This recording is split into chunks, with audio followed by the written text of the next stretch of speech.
నల్గొండ జిల్లాలో గత 2 years నుంచి కూడా దొంగతనాలకు పాల్పడి పోలీస్ నుంచి పారిపోతూ మెయిన్ అక్యూజ్డ్ బుష్మి శ్రీకాంత్, ఇతను resident of Narsapur west Godavari. ఇతను ఎక్కడ కూడా ఇతనికి నివాసం అంటూ ఉండదు, ఎటువంటి ఫోన్లు ఫ్రెండ్స్ ఇట్లాంటివి కూడా ఏమి ఉండవు ఇతనికి. ఇతను ఒక ఏరియాలో ఇల్లు రెంట్కి తీసుకొని ఒక 10 రోజులు ఆ ఇంట్లో ఉండి మళ్ళీ అక్కడ 2-3 దొంగతనాలు చేసి మళ్ళీ ఇల్లు ఖాళీ చేసి వేరే చోటికి వెళ్ళిపోతాడు. సో ఆ విధంగా ఇతను నల్గొండ జిల్లాలో గత 2 సంవత్సరాల నుంచి కూడా 8 ప్రాపర్టీ అఫెన్స్లు అంటే దొంగతనాలు, HB by day, HB by night.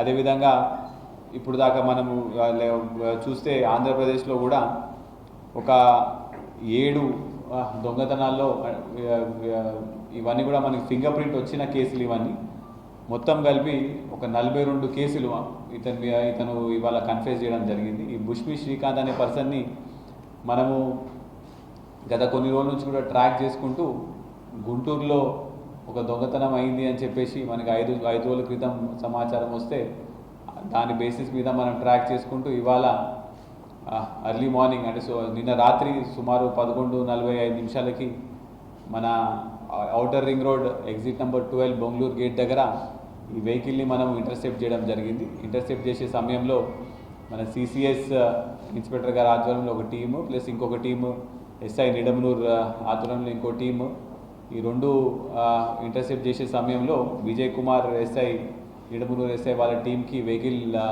మనం కనిపించగానే వెంటనే ఆ వెహికల్ని ఆపే సమయంలో ఆ వెహికల్ ఆగిన తర్వాత ఒక 2 మనుషులు డ్రైవర్ సైడ్ వెళ్ళి ఆ డ్రైవర్ సైడ్ని చెక్ చేయగా ఇంకో 2 ఇటు పక్కన ప్యాసింజర్ సీట్లో చెక్ చేయగా ఈ బుష్మి శ్రీకాంత్ అనే పర్సన్ ఆ డ్రైవర్ ఏదో గొడవ చేస్తున్నారని చెప్పేసి 3వ పర్సన్ కూడా వెళ్ళగానే బుష్మి శ్రీకాంత్ డోర్ తీయగానే ఒక రాడ్తో మన హెడ్ కానిస్టేబుల్ విష్ణుని నెత్తి మీద కొట్టడం జరిగింది. అది జస్ట్లో మిస్ అయ్యి అతనికి కొంచెం బ్లీడింగ్ ఇంజురీ అయింది. అతను పక్కకు జరిగేసి మళ్ళీ ఇతన్ని కంట్రోల్ చేసే క్రమంలో కూడా అతను కంట్రోల్ కాక ఒక 3 రౌండ్లు పిస్టల్తో గాలిలో కాల్చడం జరిగింది. అప్పటికీ ఆయన కంట్రోల్ కాకపోయేసరికి అతనికి ఎడమ కాలు మీద జస్ట్ నీ పైన ఒక 1 inch పైన ఒక రౌండ్ సెల్ఫ్ డిఫెన్స్ కింద ఒక రౌండ్ కాల్చడం జరిగింది. అది ఎంట్రీ ఇంకా ఎగ్జిట్ వూడ్ బయటకు వచ్చింది. అది ఓన్లీ ఫ్లెష్ వూండ్ అయింది.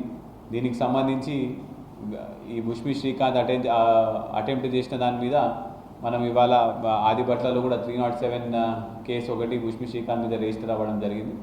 అతను ఎమ్మటే వనస్థలిపురం గవర్నమెంట్ హాస్పిటల్లో ట్రీట్మెంట్ చేయించుకొని మన హెడ్ కానిస్టేబుల్కి కూడా ట్రీట్మెంట్ చేయించుకొని ఇవాళ నల్గొండకి తీసుకొని రావడం జరిగింది. ఇప్పుడు ఇవాళ అతన్ని మనం జ్యుడిషియల్ రిమాండ్కి పంపిస్తున్నాం. అయితే ఇప్పుడు దాకా మనం చేసిన ఇన్వెస్టిగేషన్ లాంటి ఇప్పుడు దాకా ఆయనతో మాట్లాడిన ఇంట్రాగేషన్లో కూడా సుమారు 42 కేసుల వరకు అతను నేరము ఒప్పుకుంటున్నాడు. ఇవన్నీ కూడా ఈ ఎక్కడెక్కడ ఎఫ్ఐఆర్స్ అయినాయి ఇవన్నీ కూడా మనం నిర్ధారణ చేసుకొని ఇతన్ని మళ్ళీ పోలీస్ కస్టడీ తీసుకొని ఈ ప్రాపర్టీ అంతా కూడా ఎక్కడ అమ్మడం జరిగింది, ఎక్కడెక్కడ ప్రాపర్టీ ఏ టైంలో కూడా ఇవన్నీ కూడా ఈ దొంగతనాలు చేయడం జరిగిందో కూడా మనం మళ్ళీ మొత్తం ఒకసారి స్పెషల్ టీమ్స్ పెట్టి ఇన్వెస్టిగేషన్ చేసుకుంటూ మనం దీనికి ఇంకా ముందుకు తీసుకొని వెళ్ళడం జరుగుతుంది. అయితే ఇది పక్కా సమాచారం మీదనే సిసిఎస్ ఇన్స్పెక్టర్ వాళ్ళు ఇది పట్టుకోవడం జరిగింది. మన దగ్గర నల్గొండలో 8 కేసుల్లో 3 కేసులలో కూడా ఫింగర్ ప్రింట్ మనకి దొరకడం జరిగింది. అదేవిధంగా మిగతా 2 కేసులలో కూడా మనకి సీసీటీవీ ఆధారాలు ఉన్నాయి.